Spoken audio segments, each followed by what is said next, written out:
The anticipation in Las Vegas had been simmering for weeks, but when the lights dimmed at the T-Mobile Arena on August 17, 2025, the atmosphere shifted into something electric, almost unbearable. The main event was finally here. Khamzat Chimaev, the man whose very name had become synonymous with chaos inside the Octagon, was staring across at Dricus Du Plessis, the South African powerhouse who had bulldozed his way into the championship spotlight. Two different paths, two different philosophies, colliding in one of the most anticipated middleweight clashes of the year. The noise inside the arena told you everything. This wasn't just a fight. This was a statement waiting to be made. The story had been brewing long before either man stepped under the bright Vegas lights. The press conferences, the face-offs, the words exchanged between camps, all of it added fuel to a fire that fans knew would only be extinguished when the cage door locked shut. Chimaev had been here before, tested in wars like the unforgettable firefight against Gilbert Burns, where he'd looked both unstoppable and human all in one night. Critics latched onto that performance, pointing out his gas tank, his decision-making, the question marks around whether his suffocating style could truly last 5 championship rounds. His coach, Yoim Carlson, insisted those doubts had been silenced in training. He swore this was a new Chimaev, a fighter who could weaponize pace for 25 minutes without fading. Across the aisle, Du Plessis refused to play the game of fear. He didn't talk about surviving the storm, he didn't talk about weathering takedowns or stalling on the mat. Instead, he and his coach, Morne Visser, flipped the narrative. They promised to attack Chimaev's greatest strength, to march, straight into the storm everyone else ran from. He's one-dimensional, Visser declared. He relies on people being afraid of his wrestling. Dricus won't run from it. He'll meet him there, and will prove that he can't handle it. Few in the sport had dared to openly challenge Chimaev in that way.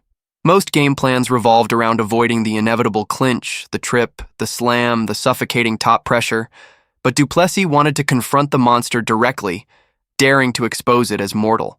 The press conference only added to the spectacle. Chimaev, never one to speak in riddles, made his point crystal clear. "I will smash you," he told Du Plessis. Over and over he hammered the message, spitting venom and promising that Africa would never see UFC gold again. The stare-down spiraled into chaos. Dana White forced to step in as the two refused to break their gaze. It was raw, real animosity, captured in a single image that spread across social media like wildfire. Every fan watching knew this wasn't going to be a cautious, tactical chess match. This was going to be violence dressed as sport. The predictions came rolling in. Israel Adesanya, watching closely, gave his breakdown. He believed if Chimaev was going to win, it had to happen early, in the opening storm when his aggression and pressure were at their peak. But if Du Plessis could weather it, if he could survive those brutal opening minutes, the tide would turn. Du Plessis, Adesanya argued, thrived in chaos. He absorbed punishment, remained calm, and when opponents wilted, he surged forward. Dean Thomas disagreed. The former fighter turned analyst insisted the wrestling was simply too big of an obstacle. As long as Chimaev kept that looming threat alive, Du Plessis would be stuck reacting instead of leading.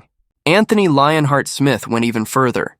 He didn't see a way for the South African to survive 5 rounds of this kind of onslaught.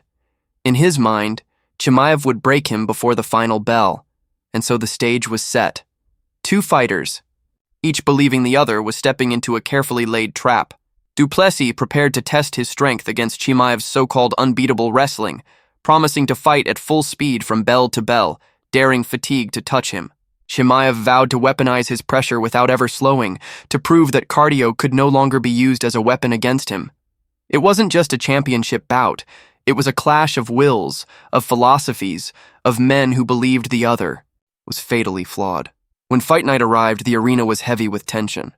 The crowd roared as Drake, seated cage-side, leaned forward in anticipation, an observer as invested as anyone in the spectacle about to unfold.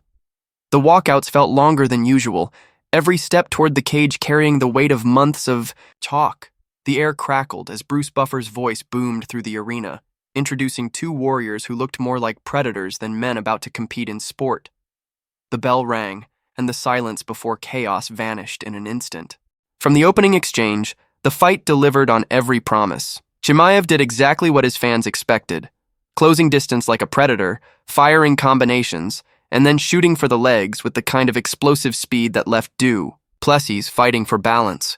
But the South African didn't panic. He dug underhooks, he sprawled, he pushed back, making Chimaev work for every inch. It was here, in those early scrambles, that the fight became more than just a test of skill. It was a battle of spirit. Could Du Plessis survive in the fire? Could Chimaev keep the furnace burning? The first round belonged to Chimaev. He pressed forward relentlessly, securing takedowns, hammering with ground strikes, forcing Du Plessis into defensive positions. But what surprised many was how calmly Du Plessis wore it. He didn't break. He didn't surrender the way others had. Instead, he stayed patient, waiting, forcing Chimaev to expend energy with every move. By the time the horn sounded, fans weren't just asking if Du Plessis could survive. They were asking if Chimaev could keep this up. The second round carried the same story.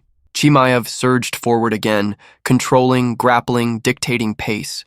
But cracks began to show. His shots weren't as explosive, his transitions a step slower. Du Plessis began firing back, landing jabs and overhands, pushing Chimaev into uncomfortable waters. The commentary echoed what everyone was seeing. This was no runaway performance. This was a war. As the rounds wore on, the fight became everything it had been billed to be and more. Du Plessis showed why his fans called him indomitable. Even when battered, even when slammed to the mat, he rose again, refusing to fold.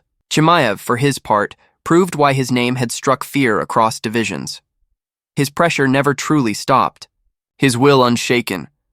They traded moments, traded dominance, and with each passing minute, the fight transformed into something greater than belts or rankings. It was a story of two men who would not yield. By the championship rounds, every strike landed drew gasps from the crowd.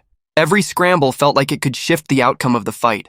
The arena had turned into a cauldron of noise, fans rising to their feet, knowing they were witnessing not just a clash, but history in the making. Du Plessis' earlier promise rang true. He could fight tired. He could push the pace late. Chimaev's vow echoed back. His gas tank was no longer his weakness. Round after round, they both proved their words weren't empty, and when the final horn sounded, the crowd erupted in thunderous applause, not for one man, but for both. Whatever the judges had seen, the truth was clear. This fight had lived up to the hype. It was a war of attrition, of strength, of unbreakable wills. Chimaev had once again shown why he is called unbreakable, a fighter whose relentlessness can drown almost anyone. Du Plessis reminded the world why he wears gold, why his style, awkward and unorthodox as it may seem, can defy expectations. In the aftermath, questions lingered about what comes next. Would Chimaev continue his hunt, perhaps against names like Reinier de Ridder, Caio Baralho, or Nasruddin Imavov, chasing the biggest paydays and toughest challenges? Would Du Plessis defend again, adding another chapter to his unlikely reign as champion? For now, there are no clear answers.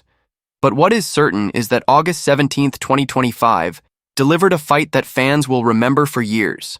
Not because of a highlight reel finish, but because it embodied everything that makes mixed martial arts compelling: heart, violence, and the refusal to break. This was not just a fight. This was a war etched into the history books. And now we turn to you. Did Chimaev prove his doubters wrong? Did Du Plessis cement himself as one of the most durable champions in UFC history? Who do you believe each man should face next in their journey? Drop your thoughts in the comments, and if you enjoyed this breakdown, don't forget to like, share, and subscribe for more deep dives into the fights that shape the sport.